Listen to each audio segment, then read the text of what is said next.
Estamos de volta para a terceira e última parte da entrevista com Roger Jarbas, secretário de Segurança Pública de Mato Grosso. Secretário, o Brasil de hoje me parece perigosamente parecido com a Colômbia dos anos 80 e 90, quando o cartel de Medellín, liderado por Pablo Escobar, por pouco não assumiu até o poder político.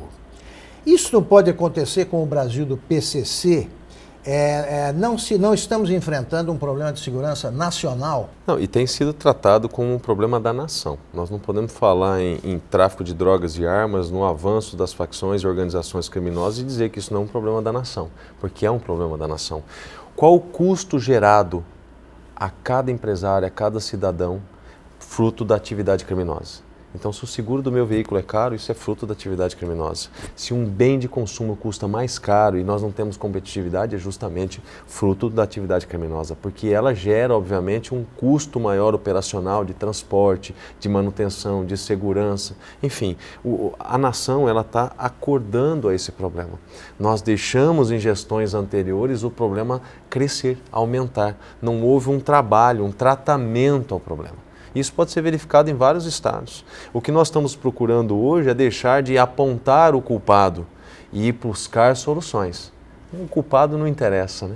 Esse momento é o encontro de soluções para evitar, obviamente, esse cenário que está sendo dito, porque ele pode ocorrer dentro da prospecção de cenários. Se não houver medidas para atacarem as causas, e a causa da insegurança, ela reside na questão do tráfico de drogas, na questão do tráfico de armas, na questão do crime organizado, da lavagem de capitais, da desestruturação financeira das facções e das organizações criminosas como um todo. Se nós não atacarmos as causas do problema, nós só ficarmos em cima dos efeitos, nós não vamos avançar. A propósito, o senhor aprova ou condena a legalização da droga? Para ser muito sincero, eu entendo que a droga é um problema de saúde pública, mas que sim, ela é um satélite, ele é um ator principal dentro de todas as outras modalidades delitivas. O roubo avança ou desacelera a depender da vontade dos traficantes, dessas organizações criminosas, porque muito se tem a ideia, e existe sim hoje, infelizmente, uma sociedade paralela dentro do sistema prisional. Mas no mundo do crime também é uma sociedade paralela. Existe um pseudo-estado constituído dentro, com lideranças, com hierarquia, e isso para nós é muito ruim. E a droga ilegal, ela está diretamente relacionada a todas essas modalidades delitivas. Então, se você analisar o quanto cresceu a criminalidade violenta no Brasil, nós saímos há 30 anos atrás preocupados com pungistas, aquele batedor de carteira na praça, aquele que pulava o muro do fundo da casa para subtrair um botijão de gás, que levava alimento de dentro da geladeira, a roupa do varal. Nós saímos disso para estarmos preocupados hoje com um roubo a banco que usa uma .50, com facções criminosas que dominam um bairro inteiro com milhões de habitantes dentro daquele bairro. É um outro estado. Aqui em Mato Grosso, nós estamos avançando em todos os setores de segurança justamente porque estamos agregando secretário, eu acabei tecnologia. Interrompendo a pergunta Vamos voltar, então. Feita pelo Luiz Antônio. Eu queria voltar àquela questão das propriedades rurais, né? Sim, porque, veja, nosso estado é predominantemente rural e parece que o crime organizado descobriu a área rural. As fragilidades que tem lá, em função da densidade demográfica assim, bastante espalhada, um estado continental, o que pode ser feito de forma efetiva para proteger a nossa população que vive no interior? Sim, eu queria deixar claro o seguinte, aqui nós trabalhamos com prospecção de cenário. Se comparar primeiro semestre de 2016 com o primeiro semestre de 2015, nós diminuímos os roubos a defensivos agrícolas. Houve uma diminuição. Só que eu não posso trabalhar e baixar a guarda, como nós dizemos na segurança, por conta dessa diminuição. Muito pelo contrário. Como a gente faz prospecção e análise de risco, eu sei que isso vai crescer.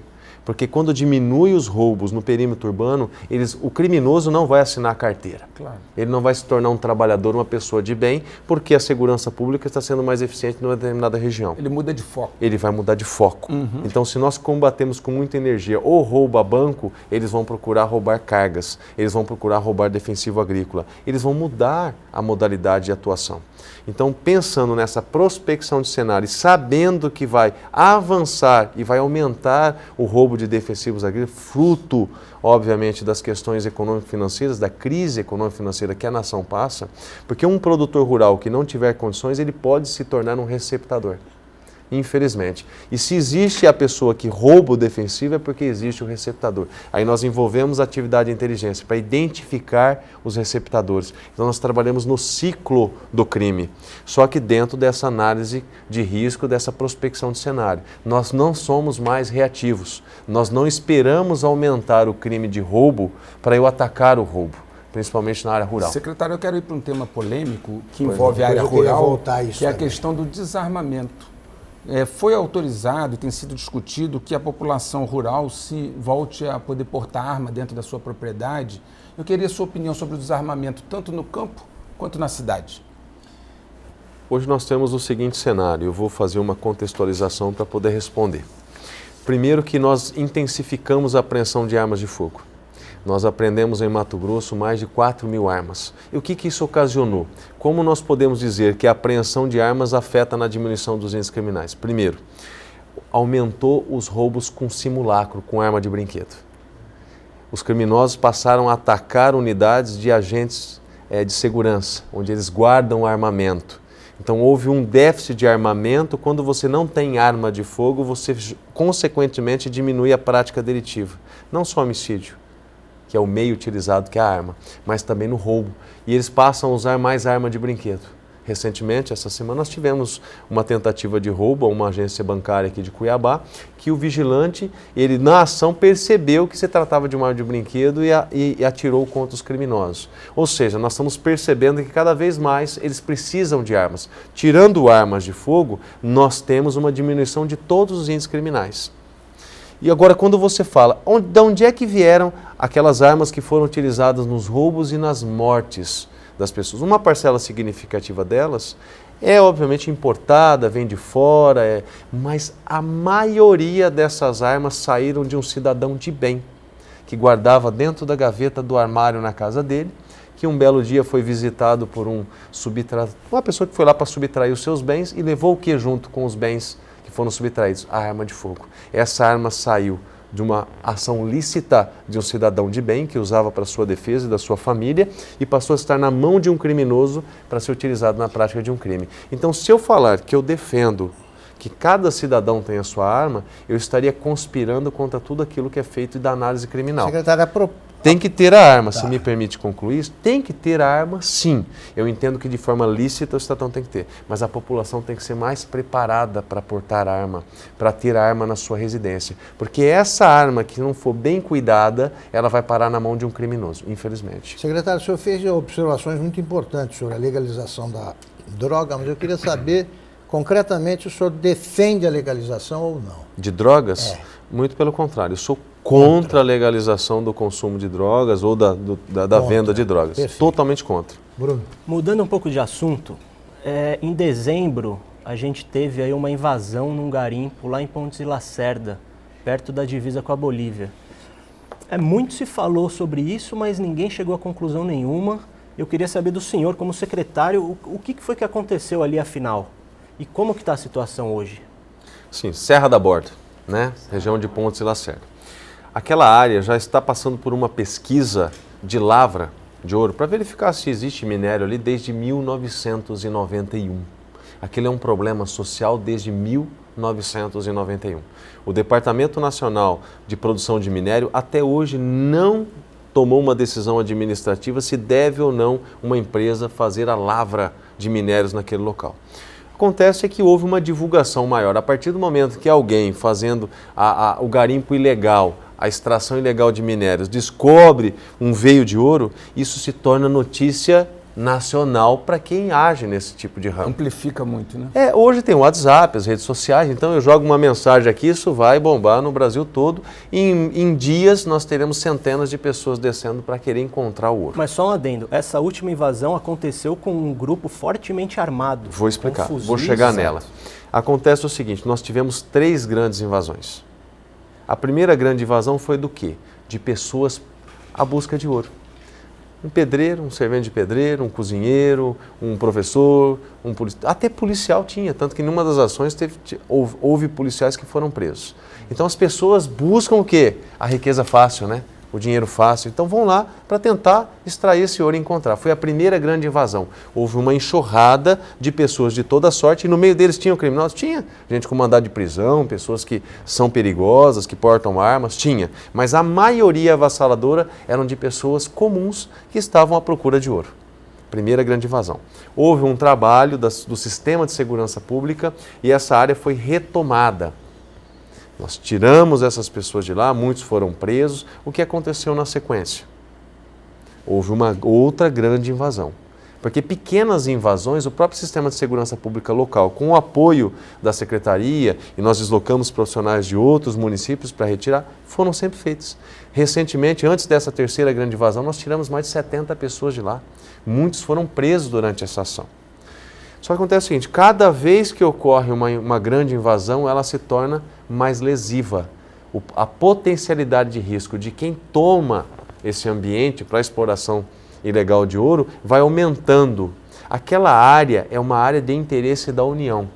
Quem deveria fazer a preservação daquela riqueza que pertence à nossa nação, a cada cidadão brasileiro? A União, né? Pelo Ministério da Justiça. Ocorre o seguinte, na terceira invasão, houve uma vontade de domínio de fato do ambiente. Então, os garimpeiros, para ter o domínio total da área, contrataram milicianos, a maior parte deles de outros estados, que desceram lá com armamento de grosso calibre para tomar o ambiente. A intenção deles não era atirar contra policiais, não era reagir a uma ação, nada disso. A intenção era tomar o ambiente, devolver os garimpeiros a ter o domínio daquela área, porque tinha uma empresa que estava fazendo a pesquisa de minérios naquela região e tinham seguranças armados. Então, como é que os garimpeiros iam tomar o ambiente de novo se não tivesse alguém armado para fazer isso? Eles contrataram. Essas pessoas atiraram contra os policiais porque houve uma ação da polícia, porque foi comunicado que os agentes privados de vigilância estavam tomados como refém. Por isso foram policiais militares e civis para lá, para fazer o resgate dessas pessoas, atuar como segurança pública. E aí eles perceberam a presença, eles estavam numa situação geográfica muito melhor, acima do morro, e as viaturas chegando por baixo. Eles atiraram de cima para baixo. Isso fez com que as guarnições recuassem, voltassem. Ninguém foi ferido, mas eles recuassem. E o que é que o criminoso sabe quando atira contra uma viatura? Que na sequência dezenas de viaturas com policiais retornarão para adotar uma ação mais enérgica para prendê-los ou, se houver uma reação, qualquer tipo de situação de energia. Isso aconteceu. Nós voltamos lá, mas eu voltei ao morro não, para evitar um confronto. Nós já sabíamos que as armas mais poderosas, os fuzis, já haviam sido retirados de lá. Então nós sabíamos que ali não teria uma ação de reação grave, mas poderia morrer uma pessoa que está ali praticando um crime de extração ilegal de minério, mas que de fato não gera periculosidade social. Então, para evitar isso e para evitar uma quarta invasão com uma potencialidade lesiva muito maior, eu pedi ao Ministério da Justiça para que disponibilizasse após a retomada do ambiente. Eu tinha condição de retomar a qualquer momento. Eu vou fazer isso a qualquer momento. Agora, basta retomar? Não. Eu tenho que evitar a quarta grande invasão, porque a potencialidade lesiva aumenta. Eu queria voltar a cidades.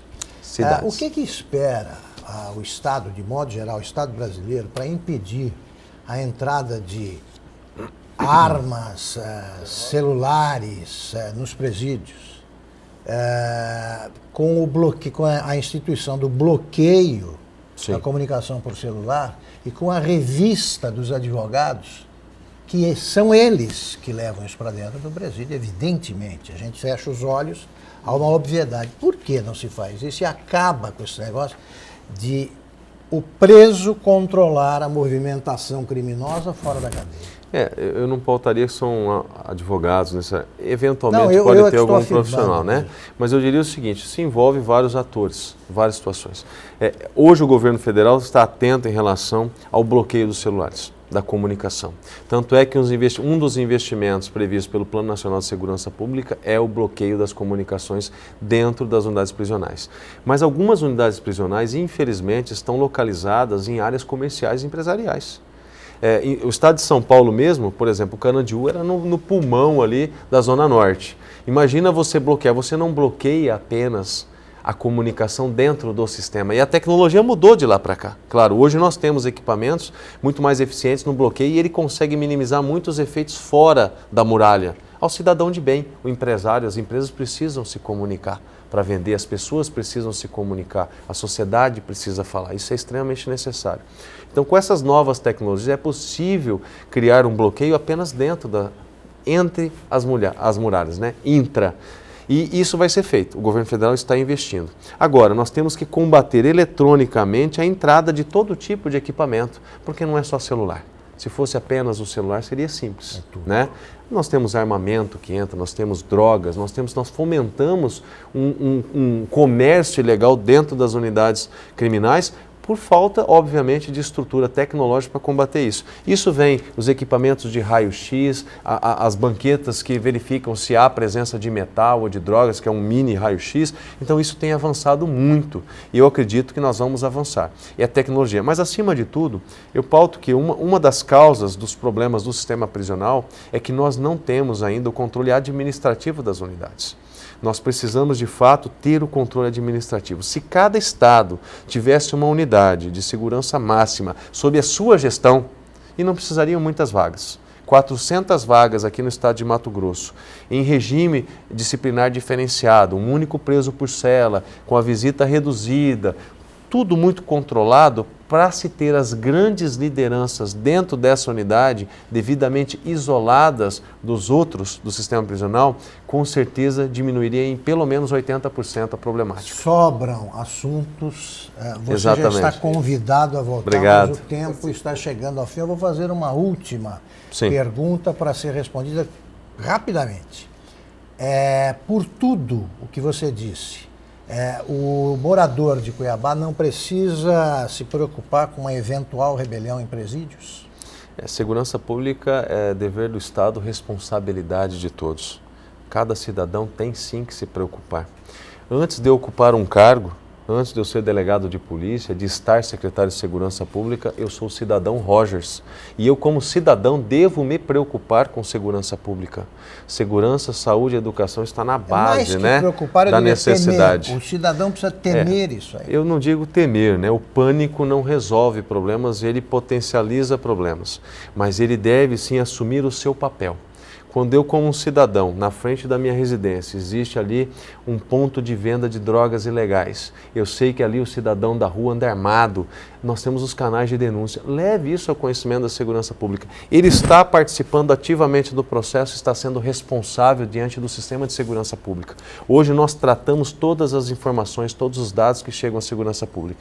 Então eu peço a você, cidadão, leve ao conhecimento, acredite no sistema. Aqui em Mato Grosso nós temos mais de 15 mil profissionais, a maioria avassaladora de pessoas dedicadas, que cumprem o seu dever com muita energia. E eu preciso dessa participação. Não deixe de registrar o boletim de ocorrência. Por quê? É com base no boletim de ocorrência, do sistema de registro de ocorrência, que eu faço a análise criminal. Se tem mais policiamento num bairro hoje, é porque justamente os índices criminais ali aumentaram. E eu tenho que equacionar esse aumento do índice criminal para diminuir o índice e aplicar remédios de segurança pública ali. Por isso que eu preciso de você, cidadão, colaborando. E nós temos contado muito com isso. Os consegues, os líderes comunitários e todas as comunidades, como eu já disse aqui, têm participado. Mas participar mais significa ter mais segurança, ter mais eficiência e se sentir mais seguro. Muito obrigado, Luiz Antônio. Obrigado, Bruno. Sobretudo, muito obrigado, secretário. Vamos continuar conversando. Com certeza, sou eu que agradeço. Por hora, terminamos este O Livre e estaremos de volta na próxima terça-feira. Até lá.